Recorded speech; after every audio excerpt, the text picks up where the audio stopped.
Bruno Gimmeas is standing inside the Arsenal training centre, and the cameras are rolling.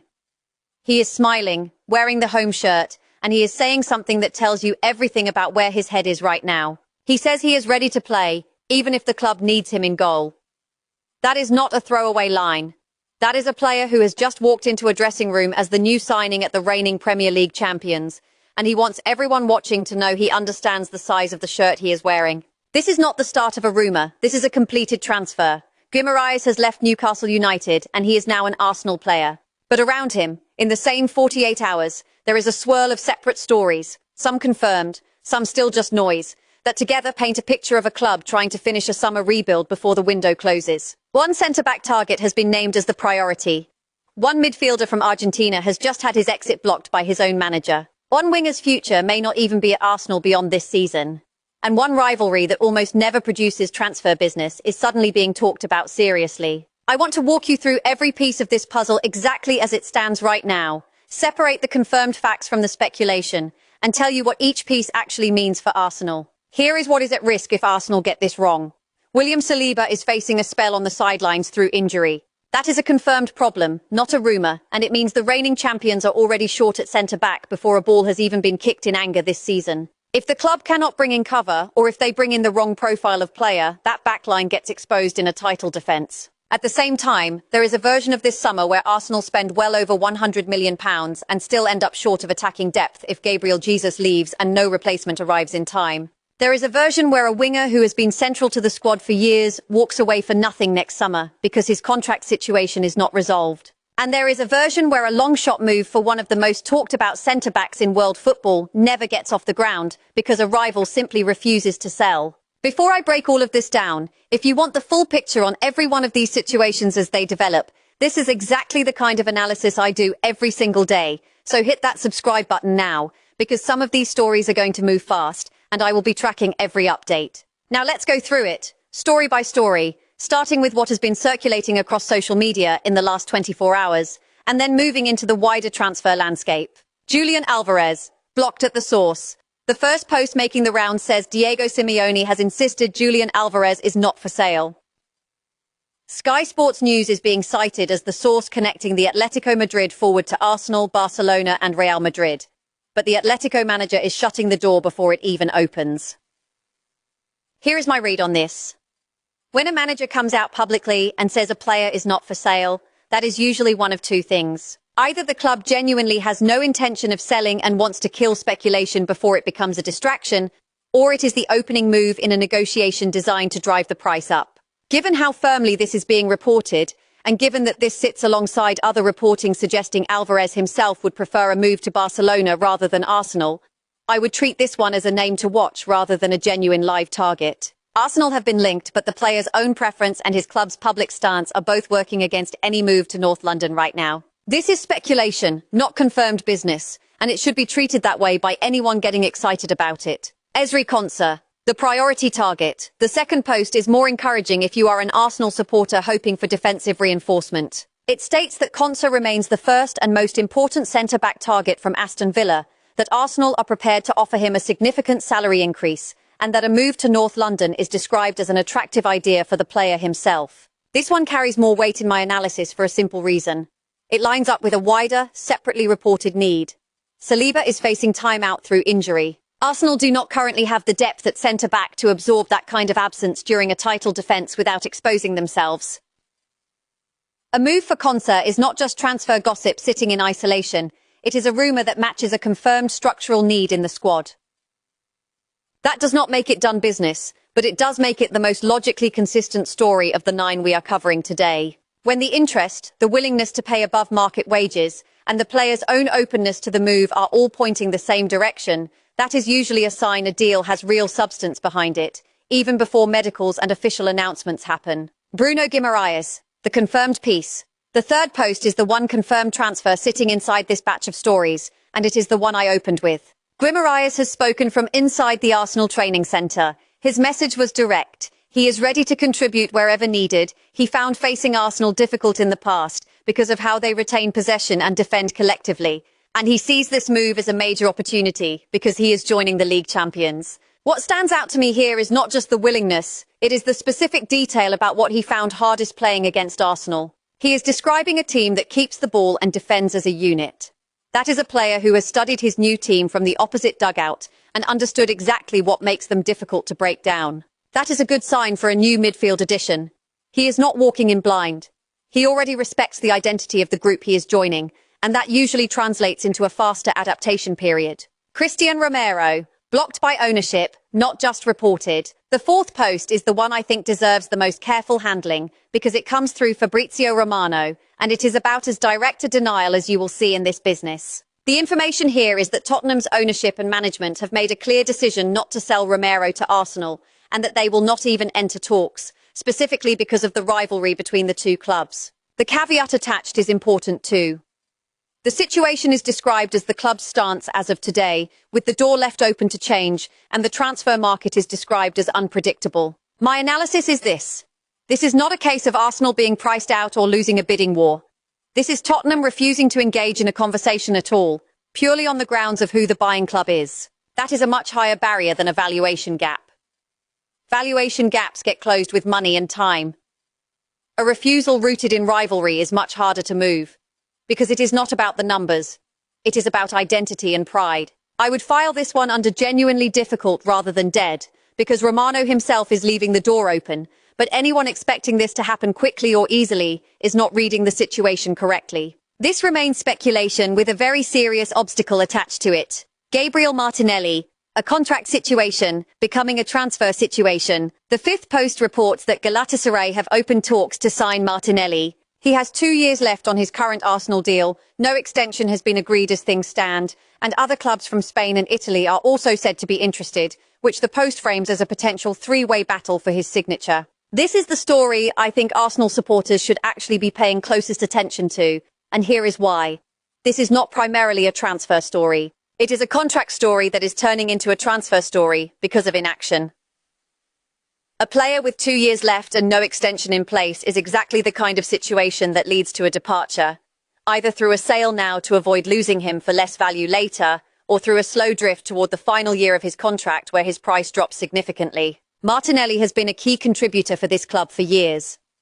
If this reporting is accurate, the club is now on a clock, and how Arsenal respond to that clock, whether with a new contract offer or a decision to cash in, is going to say a lot about the club's planning for the next 2 years, not just this transfer window. Romelu Lukaku and Gabriel Jesus, a chain reaction. The sixth post links two separate stories together. Fenerbahce are said to be interested in signing Napoli's Romelu Lukaku, with the 33-year-old open to a move to Turkey, and Napoli reportedly want around £8.6 million for him. The post then connects this to Arsenal, stating that his departure could help pave the way for a move for Gabriel Jesus, since Napoli reportedly need 2 players to leave before pursuing the Brazilian, with Arsenal said to be seeking around £18 to £20 million for Jesus. This is a genuinely interesting piece of transfer logic, because it shows how one deal in an entirely different country can directly affect Arsenal's business. If this reporting holds up, Jesus' exit from Arsenal is not just about Arsenal's own valuation of him, it is dependent on a chain of other transfers happening first at Napoli. That is a fragile kind of certainty. It means even if every party wants the deal, timing and other clubs' business could delay or derail it. I would call this a credible rumour with a lot of moving parts, worth watching, but not something to treat as close to done until Napoli's own squad business clears up first. Pedro Neto, a suggestion, not a report. The seventh post is different in nature from the others, because it is not reporting a transfer development, it is reporting an opinion. Former Arsenal forward Jeremy Ndiaye has publicly urged the club to try to hijack Manchester City's pursuit of Pedro Neto, following the collapse of interest in Vinicius Jr. Ndiaye's argument is that a £70 million move for the Chelsea winger makes more financial sense than chasing a pricier alternative, and he points out that the club has already spent £40 million this summer and cannot afford to have that money sitting on the bench unused. I want to be precise about what this is. This is punditry, not transfer news. Nobody in this post is claiming Arsenal have made contact, made an offer, or even have Neto on a shortlist. What it does tell us is how people close to the club are reading the situation after missing out on their primary attacking target.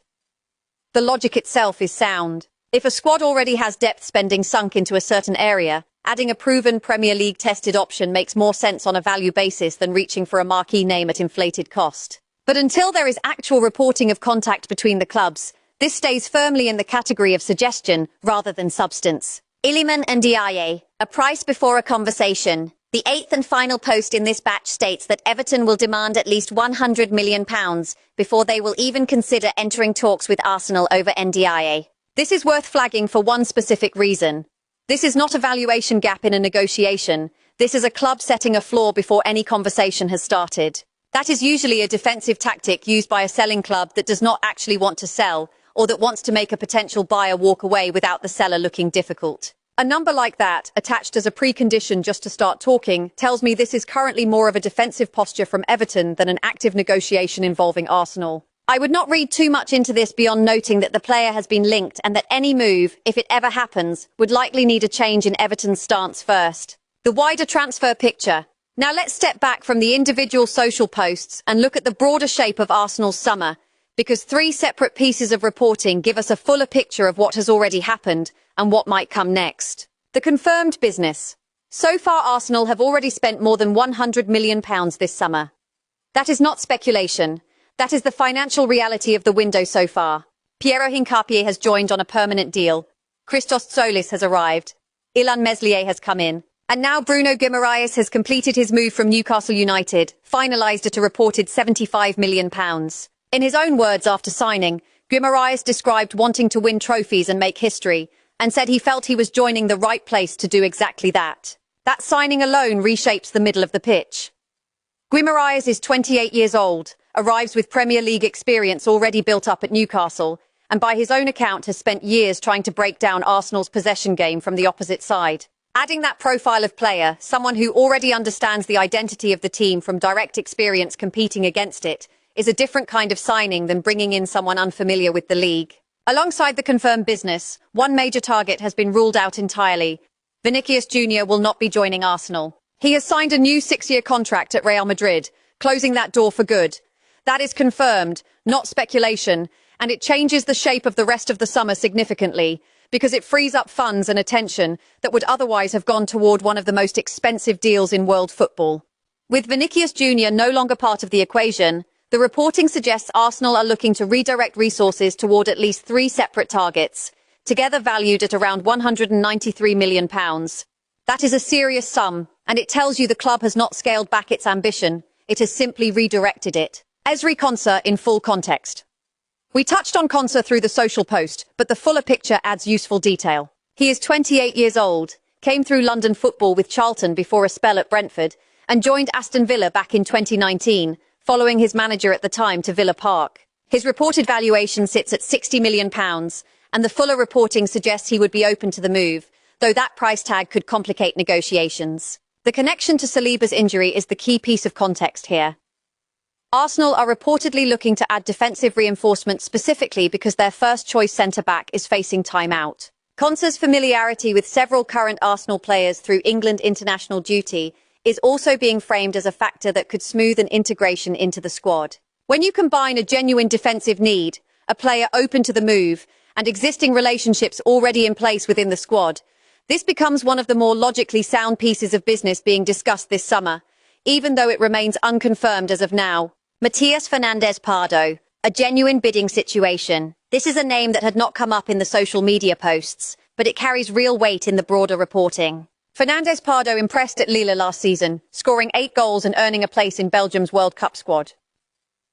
He has reportedly told Lille he wants to leave, and Arsenal are one of several clubs credited with interest, alongside Liverpool, Chelsea and Atletico Madrid. What makes this one different is the seller's public posture. Lille's club chief, Olivier Letang, has stated plainly that the player is under contract until 2029 and that his departure is not something the club is anxious about. That is a very different stance from a club desperate to sell.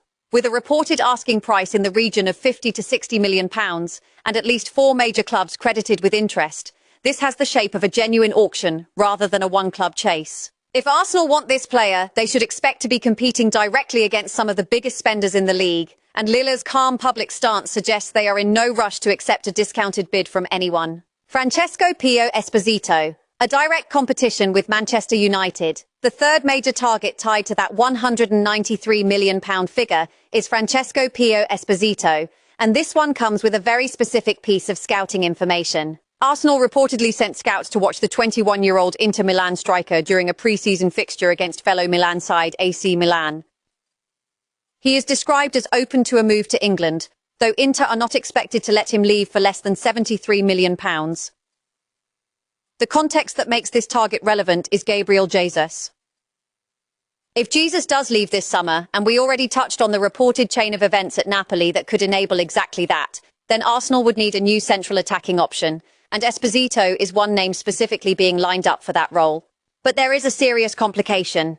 Manchester United are also described as keen on the same player, and they now have Champions League football to offer again, which is a real recruiting advantage in this specific race. If both clubs are genuinely competing for the same 21-year-old, this becomes one of the more direct head-to-head transfer battles of the summer, and Arsenal cannot assume they hold the upper hand just because they scouted him first. Yildiz, a revived but difficult pursuit. The final piece of the broader picture involves Juventus winger Yildiz. With Vinicius Jr. no longer available, Arsenal are reportedly considering reviving interest in the 21-year-old, having made an initial approach earlier in the summer. He has been on Arsenal's radar since last season, according to the reporting. The obstacle here is significant. Juventus are described as reluctant to sell, and Yildiz is under contract until 2030, giving the Italian club no pressure to move him on. A previously reported asking price sits around £85 million. Since joining Juventus from Bayern Munich's academy back in 2022, he has contributed 11 goals in 47 appearances across all competitions in his most recent season. That is a productive return for a player his age, and it explains why Juventus feel no urgency to sell, even with Arsenal circling. This remains speculation, and fairly difficult speculation at that, given the length of his contract and his club's stated reluctance. Cristian Romero, the positional debate. I want to close this analysis on the story that has generated the most conversation among supporters, because it says as much about fan expectation as it does about actual transfer likelihood. Arsenal's interest in Romero is described as genuinely real, even though transfers between these two specific clubs almost never happen. Tottenham's stance, as we already covered through Romano's reporting, remains firmly against selling to Arsenal. What is interesting is how supporters are already projecting a role for him if the move somehow happens. Romero is currently framed as potential cover for Saliba during his injury absence, but a section of the fan base has started speculating he could eventually be converted into a right-back, in the way Arsenal previously converted Ben White from centre-back into that role. The reasoning offered by supporters centres on his passing range, his comfort inverting into midfield, and his right-footed profile. Here is where I think it is important to bring in the actual data, because it tells a very different story from the fan speculation. According to Transfermarkt, Romero has played right-back only 3 times in his entire senior and youth career, and all 3 of those appearances came for his old club, Atletico Belgrano, not for Tottenham. One of those was a senior team appearance that ended in a 2-1 defeat. The other 2 came at under-20 level, ending in a 1-1 draw and a 3-2 defeat. That is an extremely small sample size, and none of it comes from top-level football. My read on this is straightforward. The fan enthusiasm for a positional switch is understandable given Arsenal's recent success converting a natural centre-back into a right-back, but the evidence for Romero specifically making that same switch simply is not there yet. If this move happens at all, and that remains a significant if given Tottenham's stated refusal to even talk, the more logical outcome based on his actual playing history would be deployment as cover at centre-back, which is also the role the broader reporting already frames him in as a replacement option for the injured Saliba. So where does all of this leave Arsenal as things stand right now? One major midfield signing is done, and the player himself is already describing the size of the opportunity in front of him. One major attacking target has been permanently ruled out, with Vinicius Jr. committing his long-term future to Real Madrid. 3 fresh targets, together worth close to £200 million, have emerged to fill that gap and address a confirmed defensive shortage caused by Saliba's injury. And running alongside all of that is a genuinely difficult, currently blocked pursuit of one of the most talked about defenders in the league. A pursuit that has captured supporter imagination, even though the actual playing history of the player does not support the specific role many fans are hoping to see him fill. What ties all of these stories together is timing. Arsenal face Borussia Dortmund in the Emirates Cup, followed by a friendly against Como, and then the Community Shield against Manchester City on August the 16th. Every one of these stories, confirmed or otherwise, is racing against that calendar.